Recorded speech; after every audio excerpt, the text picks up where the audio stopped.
Welcome everybody to the Chess Lab. Welcome to episode 3 of Road to 2500 Lichess Rapid.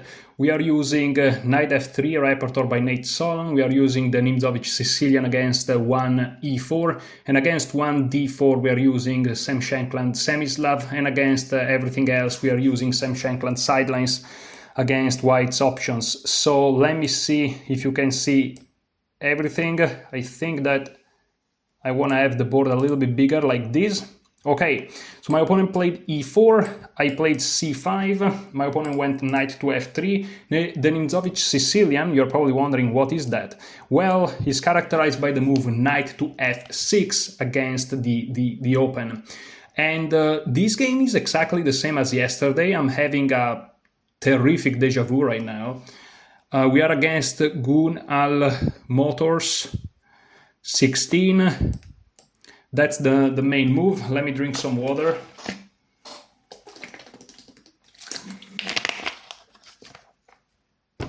Yesterday I was really tired. Today I'm perhaps more tired than yesterday. But yesterday was an easy game. My opponent played exactly this, to which we just recapture. And I studied this line exactly yesterday, but I didn't study what to do against d4. I'm gonna eat a chocolate because I really need some energy. Okay, so what to do here? I have no idea what to do against d4, so let me try to see if I remember. Can you see everything properly? Yeah, I have my second monitor up here, that's why sometimes I look up. Now you're probably wondering, please explain out loud your thinking process, but I'm thinking about nothing. I don't know what to do. I can't even begin.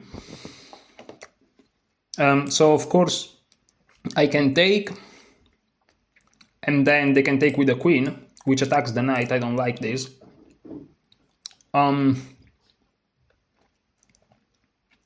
I really don't know. Can I play bishop to g4? Maybe. They take. I take. They take like this perhaps, and I can play e6. They play bishop c4. I can take here, I guess.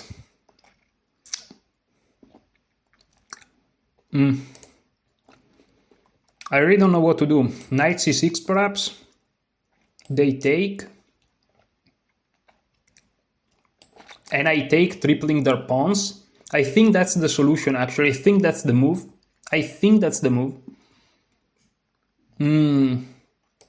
Oh, I think that's the move. Or maybe it's take, and just knight c6. And if these, I just take them. I think, yeah, also this is fine. Yeah, let's go for this. Or maybe it's bishop g4.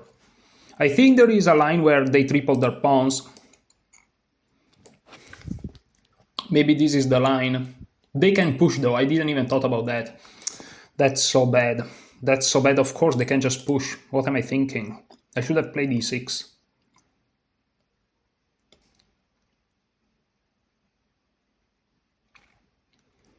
But they pin me instead.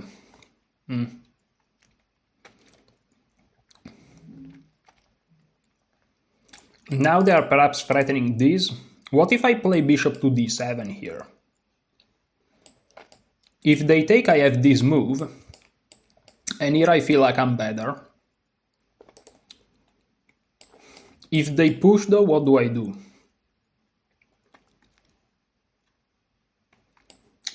Knight d5 perhaps. Knight here, bishop here. They can push, because the knight defending, but I can play this move. Then they have this. Then I have check. Then they go back. Then I have this, and we repeat. But this looks artificial. I have a6, of course. I have queen b6.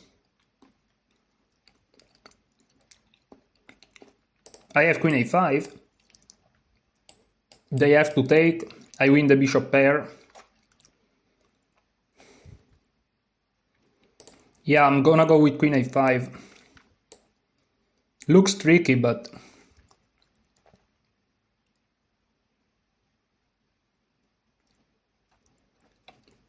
yeah, something went wrong here in the opening. I'm sorry, guys, but I really don't know what I'm doing. Okay, so we're winning the bishop pair, which is not necessarily the greatest thing ever, because... I mean, the position is just crazy. Okay, are they threatening to go here? I don't think so. If they go here, I just go back.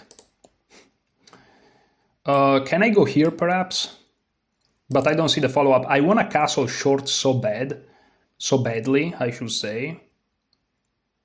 Let me play g6. So if I play g6, does this make sense? Can they then go here, attacking here? And things get crazy. Crazy they get. Can I play c4? That's funny. That's a funny move, but this looks strong. So pinning the knight, is pinning the knight a decent idea? If they push, I just go back and I'm fine. What am I afraid of? They castle, that's what I'm afraid of. But then I play g6. And then they play h3, I have to take, they are hitting this pawn. I'm 2 moves away from castling, they have activity. I don't like this. I really don't like this. I'm just gonna go g6 simply because I have to prioritize development. This is literally the only reason.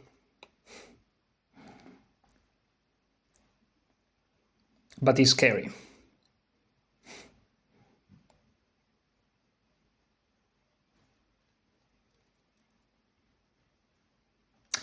They castle, which is, whew, I'm happy to see. Now I go here.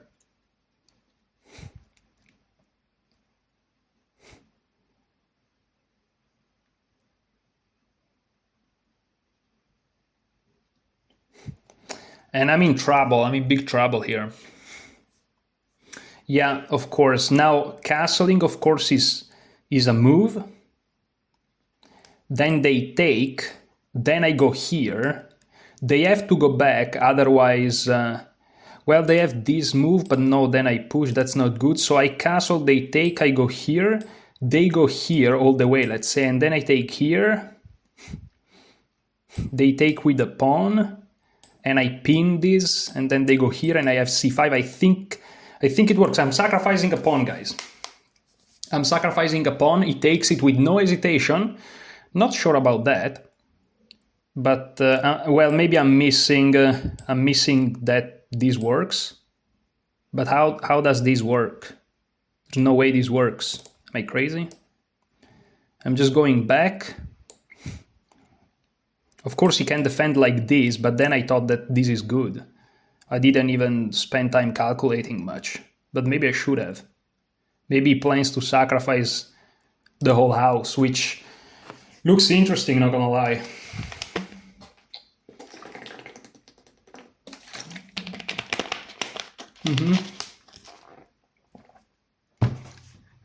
He plays it like that. But now I wanted to go here. And I don't know, it feels like I'm playing decent. I have my pieces very active. His pawn structure is quite bad. I think I have compensation. Also, if he plays h3, take, he can't even take back. Okay, he plays it like this. That's risky frisky, bro. That's risky frisky. Because I can just take, he has to take and then I push. No, but then he takes, what am I talking about? So this doesn't look good. I can go here and repeat, of course. But do I want to repeat? I can also go here, which is interesting, and then go here, which is very funny, using my second pawn. But I have to calculate this, so I push, he goes here, I push again, he attacks me, I take, that's awesome. Let's go for it. It could be not ideal what I'm doing here, but it looks decent. So, let's go. Let's play for decency here. There is a chance that taking is just very good for them, of course. And I'm just crazy. That's actually a very good chance that that's the case. But listen, if that's the case, I don't believe in the triple pawns. I just don't believe. No, but after taking, I go here, already threatening to win a pawn back, and then I'm gonna pin this. There is no way this is good. Oh my goodness, really? No, I don't believe in this. I really don't believe in it. Now I'm gonna go here. If he goes here, what do I do? Because he hits these two. Maybe this is the best move. Maybe.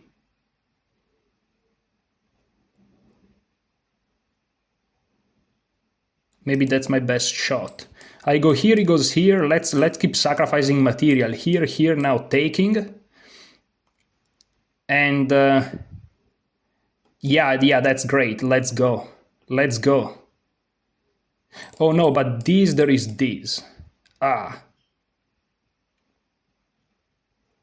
I have to take, he takes. I take, I win back a pawn. But the position is quite nasty then. Ugh. Not sure how much I like it. I can also go here, here, and here. Perhaps. But I don't like it. So this, what was that I didn't like on this? H3.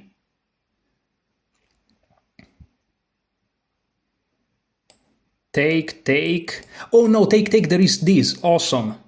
I can actually play that. Of course, this doesn't work. I just take it. Very nasty position, and I'm about to double up. Yeah, I can take here. I can just take it.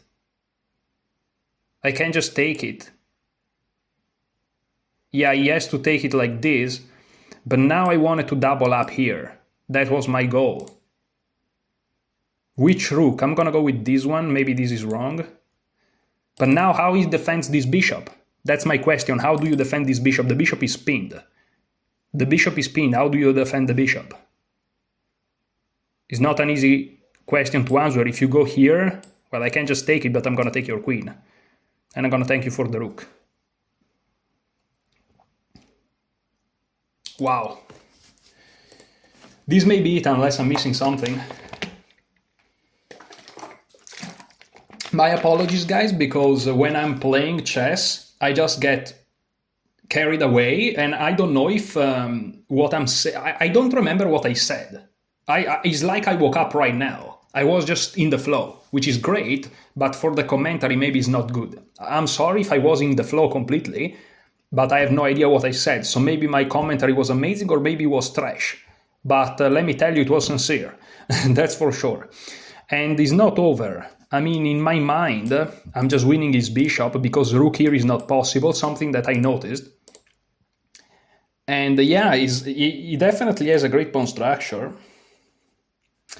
I didn't want to move this rook here because I didn't like the fact that this is a little bit exposed, but maybe it's just in my imagination. And yes, counterplay. For example, perhaps c6 is a move, and if I take, no, there's nothing, okay. I just gobble all these pawns, and this is weak, and not enough counterplay, this is weak. Okay, but, you know, something you have to be careful of. The promotion square is on a light square. Okay, he goes here, he wants to go here. But now I just take it, right? I just win a piece. What am I missing? Yeah, I'm just gonna win a piece here. He goes so fast. What am I missing? I'm just up a piece. He defends like this. Ooh, I see an alignment here. Ooh, I see an alignment. But also I want to go after this pawn. Yeah. And if he goes after my pawn, I first take here, I'm afraid. Afraid for him, of course. Okay, here it's time to convert. How do I convert? I think that this conversion is fine. I'm not sure though. But I want to limit his counterplay, and this is his counterplay. I think this is a very bad move, just passive. Just very passive. On the other hand, if he doesn't do it, I take here and then I take here and then this wins. So if he goes here, I just take. And I keep my pawn. Okay, he now activates. Which is scary for me. So I take, he goes here. I have to be careful. He activates. Not good. What if I go here, preventing entrances from him? Or what if I go here? Oh, that's a great move, because if he enters, then I take here, and I defend everything while attacking his... Oh, that's also... Oh, that's a great move. Oh, that's a great move. I'm so happy of this move. And it's a difficult move because you relinquished control over the square. That's a great move. Wow, bishop f8, great move. Just keeps everything together.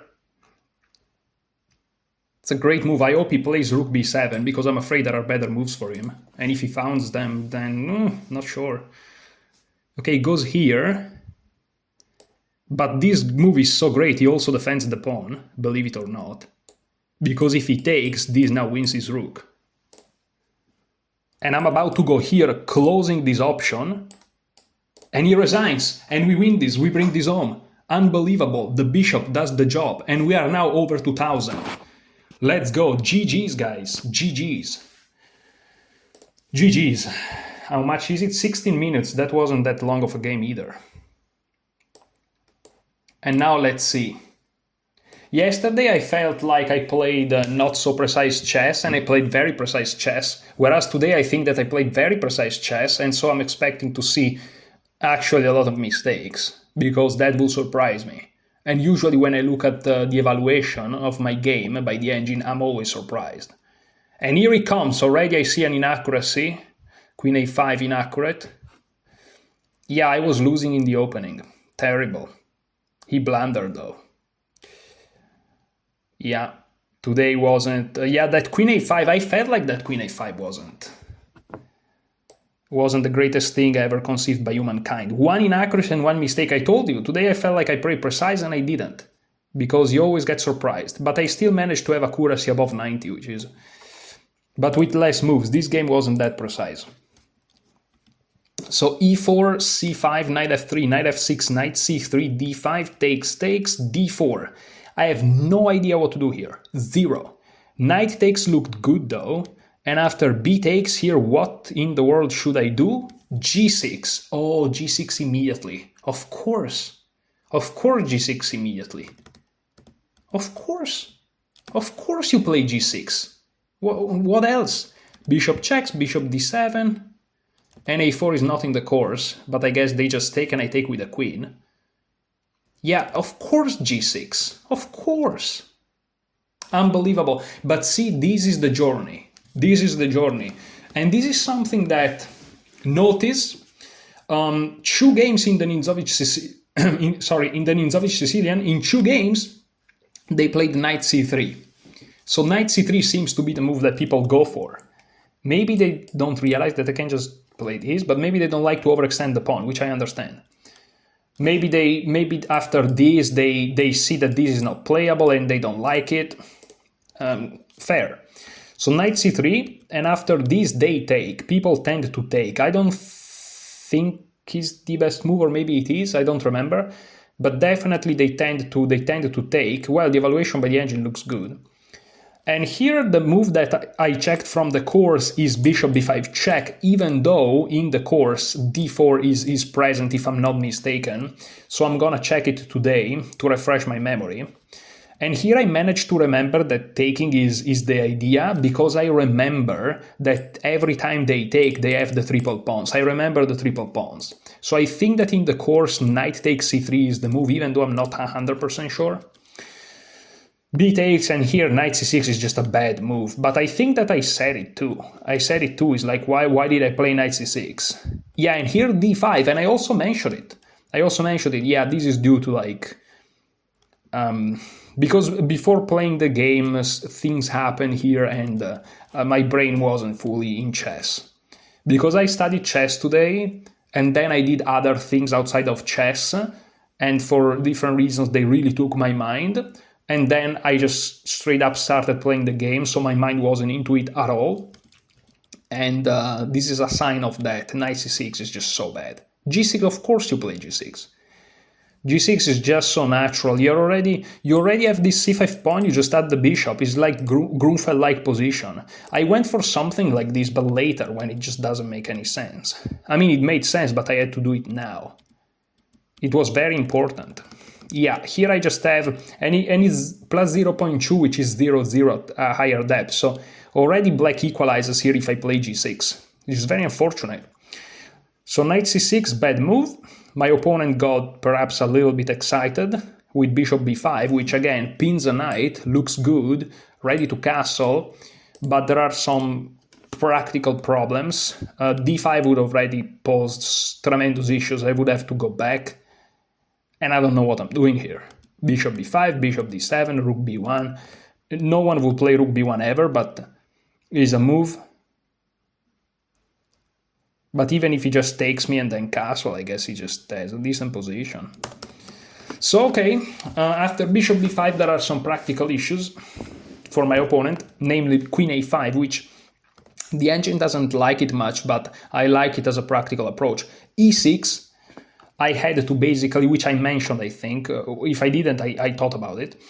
I had to admit that knight c6 is just...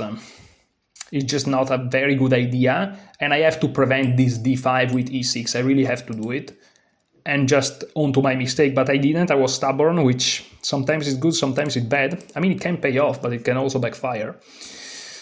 And so I played queen a5. Here I should have just played bishop e7, and just perhaps be a little bit passive. For some reasons, taking here is not good. Probably this just... and the knight doesn't really get out. Threat of checkmate. This defends everything, rook d1, and I'm under attack. I'm just under pressure. But after queen a5, now the position gets complicated, which is an advantage. But see, this is very important. This is something that you can get away with while playing lower rated players, which I know to you maybe a 1910 is not very high rated, but to me high rated they start to be when they are 2200, right? Already above 2000 is, I'm talking here on Lichess, of course. It's already decent above 2000, but definitely 2100, 2200, that's where it starts to really get tough. I expect my first loss is going to be when I reach either 2100 or even 2200. That's what I think is going to happen. Maybe I'm going to find some stronger players before, but it shouldn't happen. So at this level, as soon as the position is a little bit complicated, they tend to make mistakes. If people at this level, if you meet somebody and they don't make mistakes in complicated positions, they should be higher rated. So that's why it happens, right? So if you put under pressure somebody that is not very high rated, they're gonna crumble. And in this case, it's not catastrophical, but as you can see, already bishop takes c6 just ends all the pressure. And after I take back, well, it's more towards the equalish side of the equation. And not only that, this is the only move I have. So not only they're making a move that is an inaccuracy, the opponent, which is me, doesn't even have options to go wrong. I have to take back. So they're not posing me any concrete issue to solve, because sometimes you equalize the position, but you're causing your opponent to potentially make a mistake, right?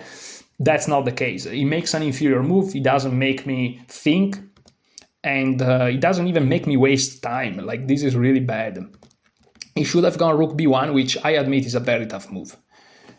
He just sidesteps this fork, and if I take here, let's see it, it's probably catastrophic. I would assume that this is the move.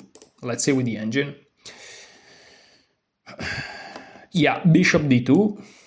Is the queen trapped? Yeah, the queen is actually trapped here. There is queen a3, rook b3, queen takes a2, and the problem is in a position like this, yeah, I was about to mention, specifically knight e5, which threatens the pinned piece, plus also probably going back to trap this queen, is winning. But even if you don't see this and you just castle, like the engine wouldn't like castling, but humanly speaking, you look at this position, white has literally all the pieces beautifully developed, and you look at black, that will be me, and you're like, what are you doing, bro? Like what? Like black here seems like they don't know how to play chess. They look like a 400, 300, 100 rated. Like no piece is developed. The only piece that is developed is the queen, which is severely in danger, and the other piece that is developed is pinned. My king is in the center. It's just catastrophical. So yeah, this is in practice white wins this. But okay, after rook b1, I should have played e6, which again psychologically is not easy to do, even though after rook b1 I may have done it. And after castle, of course, after rook b1, I think 20 times before taking here, I would say that I wouldn't have taken, because like you see that it's just terrible. Or maybe I would have tried to gamble, who knows. But yeah, e6, castle, queen back, that's how bad the queen is on a5. d5 anyways, now you take because otherwise you lose. But then queen takes d5, bishop e6, queen h5, tough, bishop e7, and it's just tough. For example, rook e1, castle, bishop d3, threatening checkmate. There are already ideas that after g6, the queen is under attack, so you get away with it. But, you know, if the queen, let's say that you play g6 and the queen is not capturable, it's just to give you an example.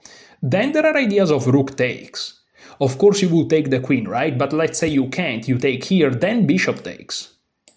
Check, and at least white has a perpetual. And in those positions where white at least has a perpetual, of course, you as black, you're just... Because if white either draws or win, it's just a true result game in favor of white, so that would be terrible. Here specifically g6 still holds, because again you're winning a tempo, but queen h6, and if you look at a position like this, already something went wrong. Of course you can still hold this and you may even win this, right? But let's say that you find yourself in a position like this and then you end up winning. If you are honest with yourself, and you should be if you want to improve, you should go back in the opening and see where it went wrong. Even if you win, because like this is not a good outcome. So okay, but my opponent again released the tension with. I'll be honest, I thought this was forced, so I'm not like, I don't want to be too harsh on my opponent. It's just that with the engine you gotta be harsh. So b takes, and now bishop to d2. Look at how again in this is a complex position, because there are these two sets of double pawns, one for each player. There is tension in the center. I have tension in the center because this is pinned, and I'm threatening this fork.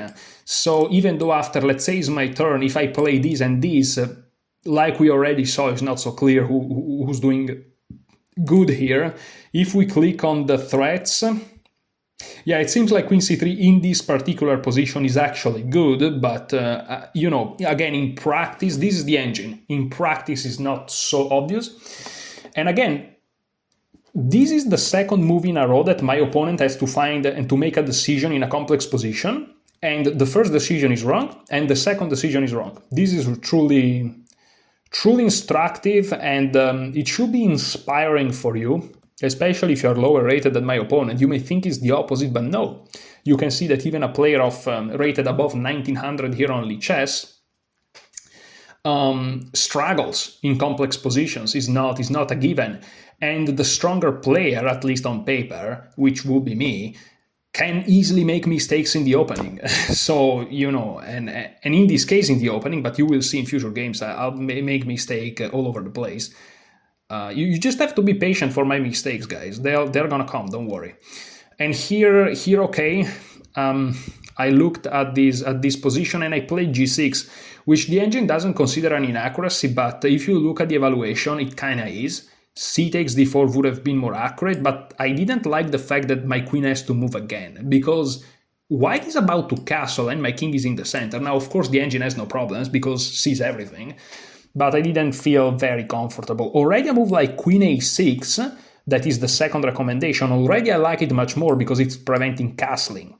And you may say, what about bishop a6? Yes, but bishop a6, they have c4 already that you have to at least calculate, even though perhaps it's not good, but you have to keep it in mind. And it closes this diagonal, it attacks the queen, and I think that after bishop a6, c4, and let's say queen a4, I think that white's best is just to castle, even though this loses the pawn. I'm not sure about it though, so let's check. Queen c7, for example, would be better, but let's say you go to a4, and look at this, exactly what I said, exactly what I said. And you may say, how did you know this variation? How is it possible?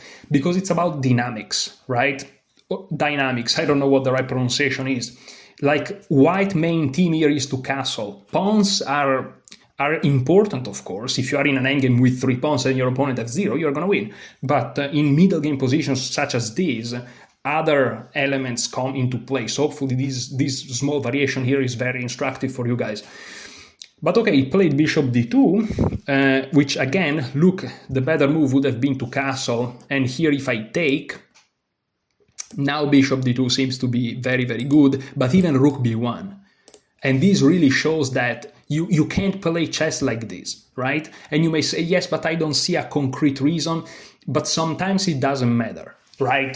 Grandmaster have played, let's say, thousands and thousands, millions of games probably, in now 200 years or something, and they have taught us that if one guy is castle and the other guy isn't, and is far away from castling, it doesn't matter if he's up 1, 2, 3, 4, 5 pawns. It literally doesn't matter, it's just gonna get crushed. So of course you can't get greedy. If my opponent castled, I would have had to play something like f6, which is probably like very engine way to develop, perhaps with king f7, which I'm not going to go into. But also g6, I saw the engine briefly mention it. It may not be the most precise when it comes to the machine, but humanly speaking, you just want to go here. And but the game went similarly, because after bishop d2, here I played g6, which is not super precise, but I think that humanly speaking is a very good try.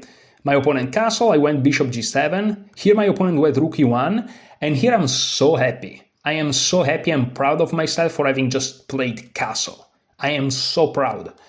In the past I would have never done this, ever. I would have played like queen c7, trying to hold on to this pawn as much as I can. Of course I can play a6, but then e6, sorry, but then this guy is just dead. I am so proud that I just played castle, dude. I am so happy of this move. Oh man, I'm so happy. This is activity. This is dynamism in chess. This is chess dynamism. And I really feel like I'm acquiring it, which is the difference between being an amateur and being like a serious player. I'm so happy. For example, I played this game at the club 3 days ago. Yeah. And I played with this guy, and he had a decent position. He was kind of building some pressure, especially on the queen side. My king was castled, so I was fine there. But on the queen side, he was really building some pressure. And I just sacrificed 2 pawns one after the other. And I got activity, and it was a blitz game, and he missed a tactic, and I regained 1 pawn. If he didn't miss that tactic, he would have won. But still, you practically pose problems to your opponent. And in the end, we drew the game, which I think it's a very fair result, because I missed certain things, he missed certain things. It was a good game. But yeah, I'm sacrificing pawns for activity, and I'm doing it confidently. I'm very happy about that. So, okay, enough of me talking about myself, which I love, by the way. Rook takes e7, and here, yeah, I just played queen d8. And look at the engine. The engine is just recommending just develop. Of course, there is the theme of trapping the rook, which is a theme we saw also in, I think the first game I played of this speedrun. If you watch the analysis, there is a line where from the white side, I capture, not the pawn on e7, I think on e7 there's nothing in that line, but I start to take pawns here, or maybe e7, I don't remember. And there is a theme where this rook just get trapped with the king in the end, here or here. And so, yeah, very instructive theme, but okay, I went with queen d8, which perhaps, humanly speaking, is even more instructive because you are not going for tactical justifications of the sacrifice of the pawn, which I think for beginners is more is more understandable, but I'm going for strategic justification, which I think is more instructive for you guys to see. The rook just escapes here. I'm surprised that rook e3 is the best move. I'm really surprised. I'm looking at the engine. Rook e3 best move. Wow. I thought, yeah, queen e1, of course, I thought it was a great move, which now the engine realizes. And but I also thought rook e1, if anything. Yeah, queen e1, because queen e1 defends the rook, but also moves away from this. But after queen e1, c takes, bishop g4, and the point is that, yes, the knight can move, not clear where, by the way. Let's say that he could move here, even though he can't. But the problem is that then you win the pawn. Just to show you, let's say queen e1, c takes. Taking with the knight is not even considered by the engine, it's probably really, really bad. I guess already a move like c5. And let me check, actually. Oh yeah, c5, because now there is this bishop, the knight can't go forward, so either knight back, but then this is awkward to say the least.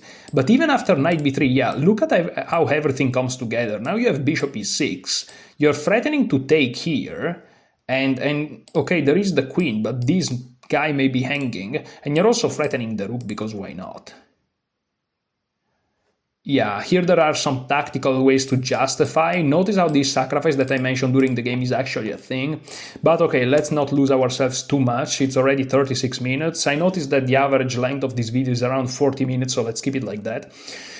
So I went back, rook e3 back. Here I played bishop g4, of course, very natural. And look at how the engine is also giving bishop f5. The engine is literally saying just develop. You have the two bishops. These three guys are doing literally nothing. These pieces are a little bit cramped in a way, and just develop. But okay, of course, my human mind just plays bishop g4. And here rook d3. I think this is starting to go in the wrong direction. D takes c5 though is crazy. And queen d5 again activating, and everything looks beautiful with this idea coming. Awesome. So rook d3 was played, but now I played c4. Which is a practical attempt. My idea was to have a situation like this, where I have tension between these two pawns, but I don't want the rook here.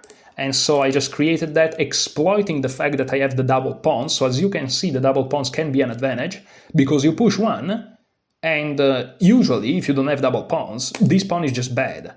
But here, the other one comes, and this is just awesome.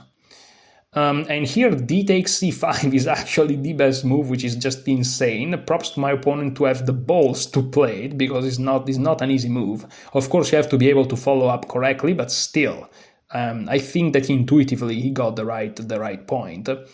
And now I played queen d5, very nice move. I'm happy because I played really well. I paused, and notice how this is equal. Like, this is all equal, but I'm pausing concrete issues here. And here my opponent played h3, which is a blunder.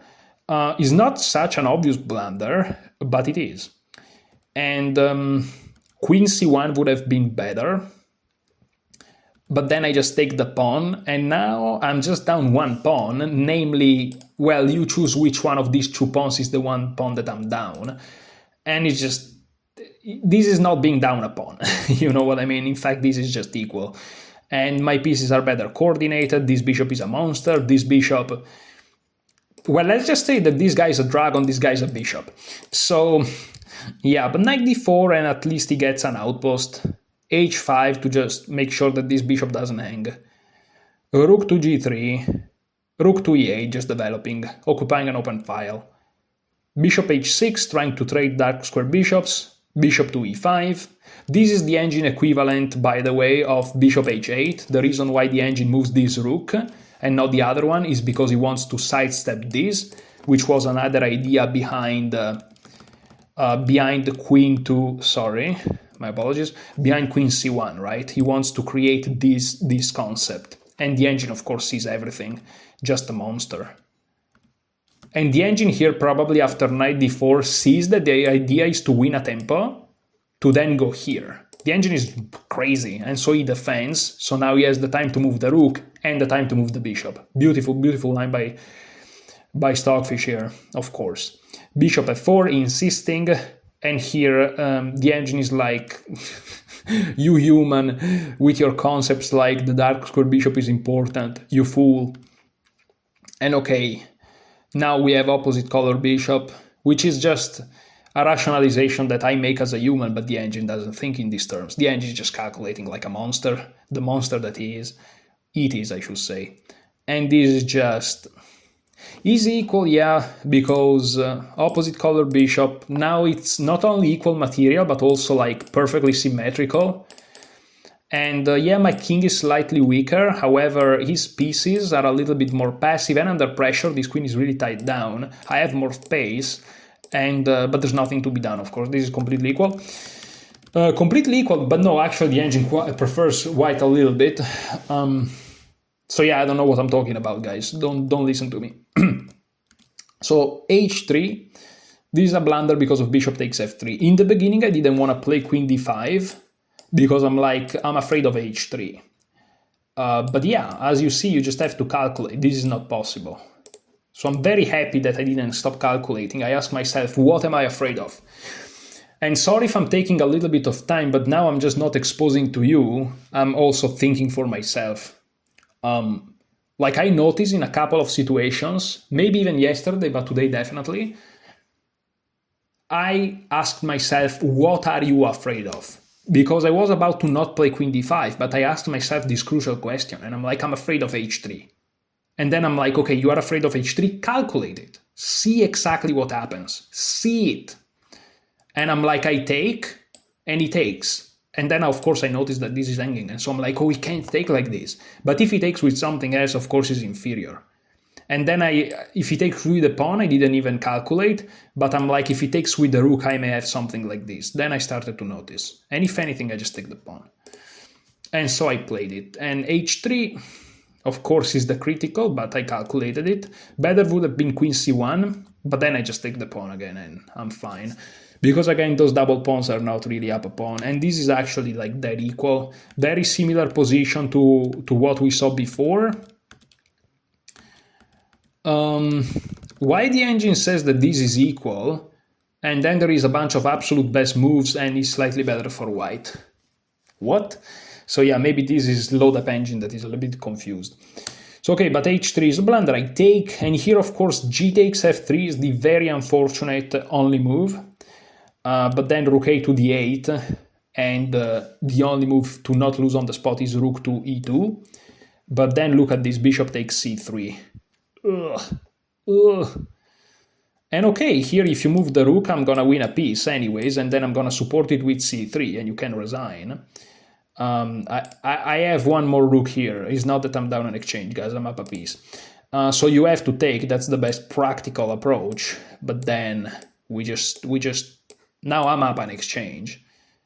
And okay, this bishop is, you know, controlling some squares and is very strong, so it's not that I can play silly moves. This is a very good practical approach by white, but of course objectively it's not. It's not good enough. Already you can tie down the rook to the defense of the pawn.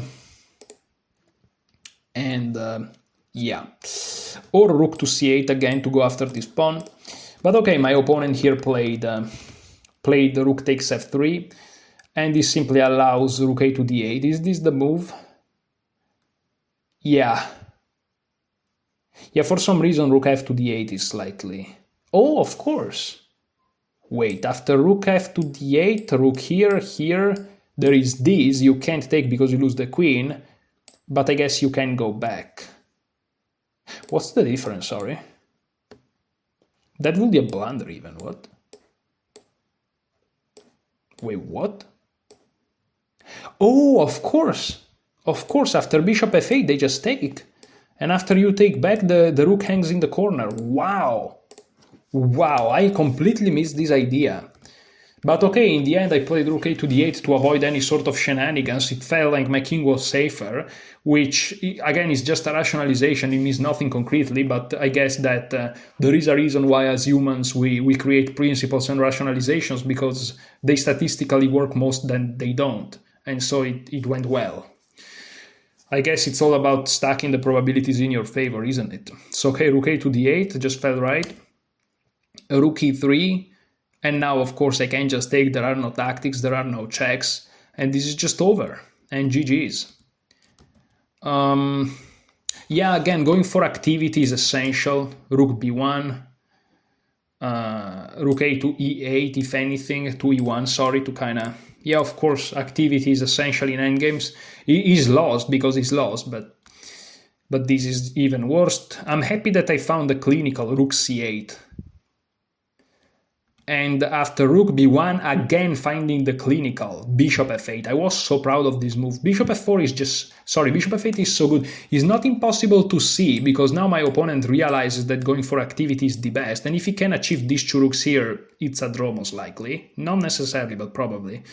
And so I'm like, if I play bishop f4... I wanted to play bishop f6, but then I realized, wait, from f8, not only I'm preventing bishop e7, rook e7, which is the same thing I'm doing from f6, but also I'm attacking this pawn, which would be defending this pawn, and would be attacking the rook and the pawn underneath it. And so I'm like, okay, bishop f8 has to be great.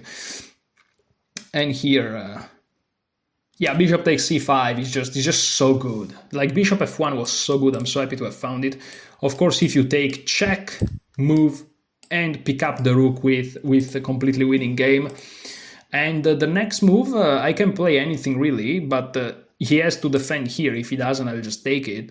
But then I'm just gonna go bishop b6, which prevents him from invading. And then I'm just gonna take all of his pawn, and I'm gonna push this, and I'm gonna win. So my opponent resigned. So I'm very happy about this game. Thank you so much for watching this. I'll see you in the next episode. Enjoy your chess.